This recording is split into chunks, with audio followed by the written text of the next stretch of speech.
The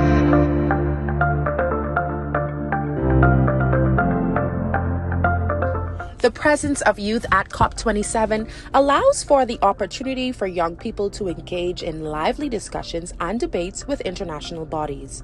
Youth Climate Ambassador Bradley Watson tells us just how important advocacy for climate change is amongst youth and for generations to come.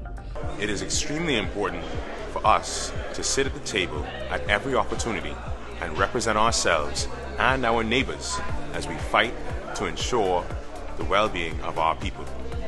Our country is made up of many islands where people are distributed all over, and we have to find ways to provide services and infrastructure for them to allow them to maintain a quality of life that they deserve. And we're talking about human rights. It is a right to have a history, a culture, a home, and a future.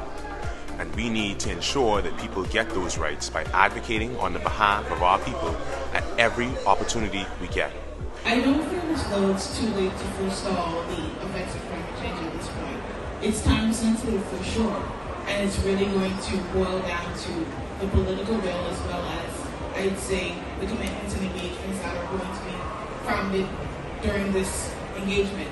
Seeing active change in the local society depends on purposeful relationships with our global partners.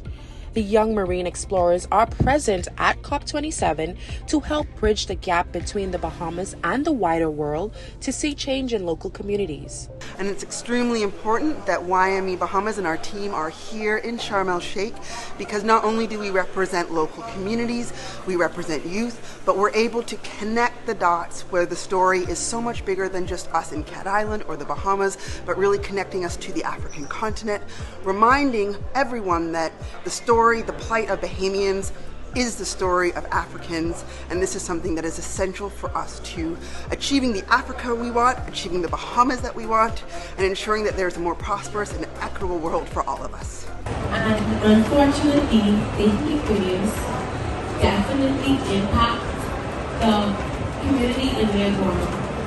Personally, I have experienced climate change with my grandparents. They usually depend on subsistence farming, and when it's too hot, you can't go outside and say, okay, I will go outside and plant this or plant that, because even if you do, the plants are withering and the seasons are longer and the crop is smaller, so it's harder. And with that, they're old and they depend on the boat and other the transportation, because we're so far from the capital.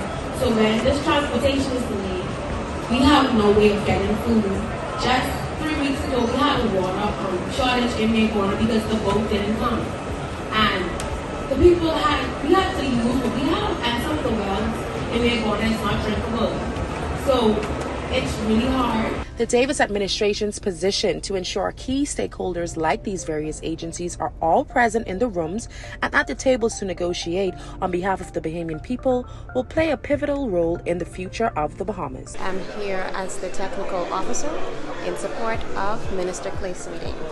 The issue of climate change and flooding and all of these things impacting the soil, they impact us negatively. We cannot produce. We're very dependent on imports. If we lose the little that we're producing now,